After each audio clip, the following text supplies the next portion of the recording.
二手车查询事故出险记录和 4S 店维修保养记录。话不多说，快上车！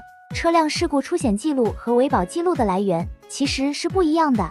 如果要去线下查询，既要跑 4S 店，又要跑保险公司，获取过程非常麻烦，而且还要备齐汽车资料才行。在线上查询的话就比较简单了，同一个系统能选择查询不同类型的车辆。历史记录、车辆事故出险记录和 4S 店维修保养记录，同平台查询，快速获取报告。车主只需要提供行驶证照片或者17位车架号就可以查询，相对比较轻便简单。下面我们教大家如何通过支付宝小程序查询。首先我们打开支付宝 APP， 搜索众易查车，然后我们点击众易查车进入首页。这里我们选择综合报告、事故加维保记录查询，可以选择行驶证照片上传查询，也可以选择输入17位车架号查询。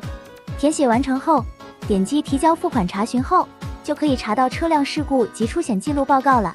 如果查询 4S 店维保记录，返回首页，选择对应的产品查询就可以了。网上查询将为二手车购买节省大量的时间和精力，让大家不再迷茫。如何查询车况问题？对于年轻人来说，他们大多倾向于简单快速的查询方法。